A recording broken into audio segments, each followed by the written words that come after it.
10 లక్షల శ్లోకాలు చదవలేకపోయారు ప్రజలు. అప్పుడు వేదవ్యాస మహర్షి ఆ కాలంలో పుట్టి మళ్ళీ దాన్ని కేవలం 18,000 శ్లోకముల గ్రంథముగా అందించాడు. దీన్ని సప్తాహ దీక్ష అనే పేరుతోటి పారాయణం చేసి ప్రవచనం చేసేవారు.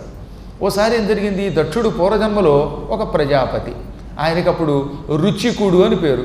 ఈ రుచిక ప్రజాపతి భాగవత సప్తాహం జరుగుతుంటే నేను కూడా దీక్షా కంకణం వేసుకుని పురాణం వింటాను అని ఐసర మధ్యాన్ని చేతికి కంకణం వేయించుకున్నాడు. ఈ దీక్షా కంకణం వేయించుకున్న దగ్గర నుంచి కఠోర నియమములు పాటించకపోతే వాడు భ్రష్టుడు అవుతాడట. కంకణం లేకుండా విన్నవాడు పొరపాటు చేస్తే నష్టం లేదు. ఉత్తినే శ్రవణం, ఇప్పుడు మీరు శ్రవణం చేస్తారు, మీకు ఏమీ దోషం ఉండదు. మీరు ఆలస్యంగా వచ్చినా లేకపోతే ఏదన్నా తిండి తినేసి వచ్చినా దోషం ఉండదు. ఒక్కసారి దీక్షా కంకణ ధారణ చేస్తే మాత్రం కఠోర నియమములతో ఉండాలండి.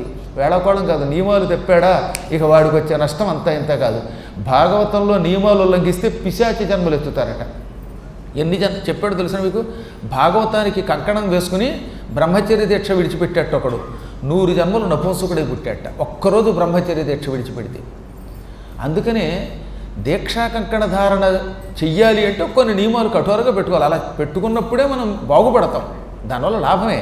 కానీ కంకణ ధారణ చేశాక నియమాలు పాటించలేనప్పుడు ఎందుకు? నేను ఉల్లిపాయ తినకుండా ఉండలేను, మాంసం తినకుండా ఉండలేను, ఇంటికి వెళ్ళి మంచం మీద పడుకోకుండా ఉండలేను అన్నప్పుడు దీక్షా కంకణ ధారణ ఎవడు చేయమన్నాడు చెప్పండి? అప్పుడు హాయిగా వచ్చేసి తినేసి వెళ్ళిపోవచ్చుగా, అట్నుంచి అంటే పులిహార తినేసిపోవచ్చుగా. అలా కాదన్నమాట. కంకణ ధారణ చేస్తే మాత్రం నియమం పాటించకపోతే ఎంత ప్రమాదమో ఈ కథ ద్వారా తెలుస్తుంది మనకు. పూర్వం దక్షుడు ఒక ప్రజాపతిగా ఉన్నప్పుడు భాగవత సప్తాహ కాలంలో దీక్షా కంకణ ధారణ చేసి రాత్రికి యాగశాలలోనే పడుకోవాలి. ఆ కంకణ ధారణ చేసినవాడు ఇంటికి పోయి మంచం మీద పడుకున్నట్ట. ఇప్పుడు రేపు ఎప్పుడైనా మీరు భాగవతం జరుగుతున్నప్పుడు ఇక్కడే పడుకోవాలి. మీరు ఇళ్ళకి పోయి పడుకుంటే దీక్షా కంకణం అనరది. ఖచ్చితంగా హాల్లో పడుకోవాలి. ఇక్కడ ఆ ప్రవచనం చేసేవాడి కంటే ముందు రావాలి, ఆలస్యంగా రాకూడదు, ఆయన లేచి వెళ్ళాక వెళ్ళాలి. ఇవి కంకణ ధారణ చేస్తే. కంకణ ధారణ చేయనివాడికి ఉంది ఎలా అయినా వచ్చి అక్కడైనా ఎక్కడైనా కూర్చొని వినొచ్చు. మేము ఈ స్థానంలో కూర్చున్నప్పుడు నియమములు ఇలా కఠోరంగా చెప్పవలసిందే, చెప్పకపోతే మా తప్పు అవుతుంది. ఎందుకు చెప్తానంటే మేము కూడా భాగవత సప్తాహాలు చేస్తూ ఉంటాం కదా క్షేత్రాల్లో.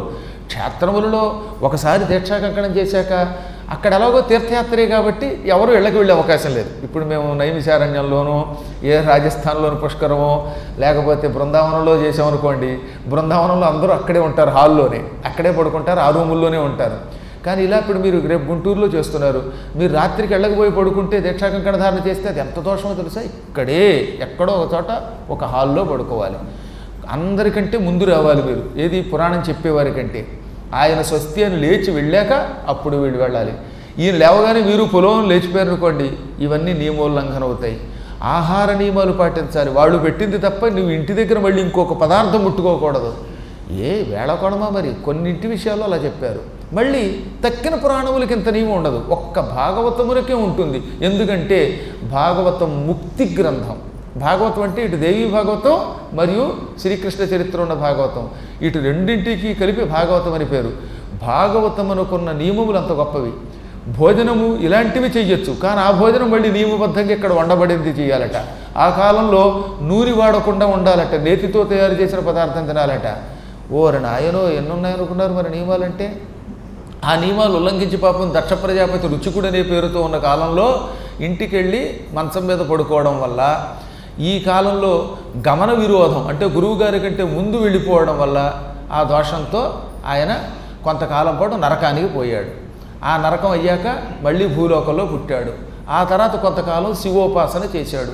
ఈశ్వర కటాక్షం వల్ల ఈశ్వరుడి యొక్క అనుగ్రహం ఉంటే ఎన్ని పాపాలైనా పోతాయి కనుక ఇప్పుడు ప్రజాపతి అయ్యాడు. శివుడు ఎంత గొప్ప